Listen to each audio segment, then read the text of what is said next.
News for nation पर आपका स्वागत है और मैं हूं आपके साथ प्रार्थना। एजुकेशन डिपार्टमेंट, बिहार के एजुकेशन डिपार्टमेंट से ये बड़ी खबर सामने आ रही है, जहां पर कई सारे सरकारी शिक्षकों की नौकरी पर तलवार लटक रही है। इतना ही नहीं, जहां एक तरफ इन शिक्षकों को नौकरी से तो हाथ धोना भी पड़ेगा, तो वहीं साथ ही साथ ये जेल भी जा सकते हैं। आखिर ऐसा क्या हो गया है कि ये बड़ा फैसला लिया गया, तो चलिए आपको भी बताते हैं विस्तार से।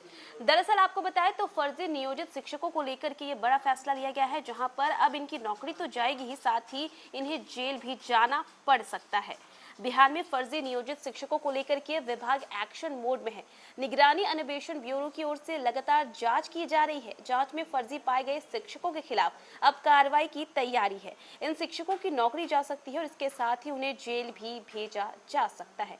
जानकारी मुताबिक 2006 से 2015 के बीच बहाल हुए शिक्षकों के डॉक्यूमेंट की जांच की गई और इस जांच में ये पता चला कि सबसे ज्यादा फर्जी बहाली नालंदा जिले में हुई। इस जिले में लगभग 165 एफआईआर दर्ज किए गए हैं। इसके बाद दूसरे नंबर पर मधुबनी जिले में 145 केस दर्ज किए गए, जबकि सबसे कम फर्जी बहाली का मामला अररिया जिले में आया है। इस जिले में 4 एफआईआर दर्ज किए गए।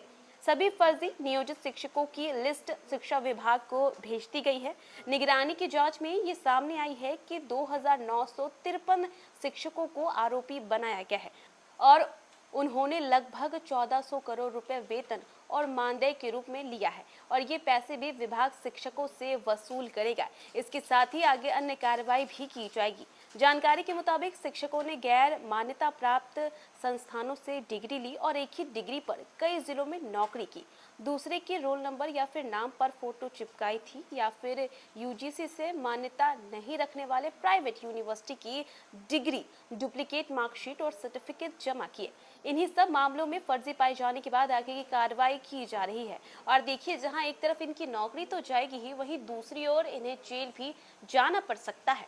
तो देखा आपने कि विभाग अपने एक्शन मोड में आ गया है और फर्जी नियोजित शिक्षकों को लेकर के ये बड़ा फैसला लिया गया है। इसी के साथ साथ इस जांच में ये भी पाया गया है कि सबसे ज्यादा जो फर्जी बहाली की गई थी वो नालंदा में की गई थी। कई सारे एफआईआर वहां पर भी दर्ज है और इसी के साथ साथ ये बात सामने आई है कि इन फर्जी शिक्षकों ने 1400 करोड़ रुपए का वेतन और मानदेय जो है वो प्राप्त किया था, जो कि विभाग इनसे अब वसूलेगा। दरअसल डॉक्यूमेंट्स की जब जांच की जा रही थी तभी इस फर्जीवाड़े का खुलासा हुआ और इसको लेकर के अब विभाग अपने एक्शन मोड में।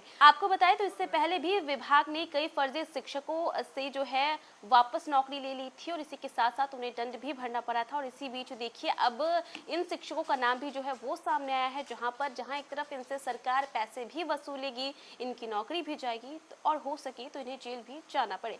तो फिलहाल इस खबर में बस इतना ही। न्यूज़ फॉर नेशन पे खबरों का सिलसिला लगातार जारी रहेगा। तब तक के लिए नमस्कार।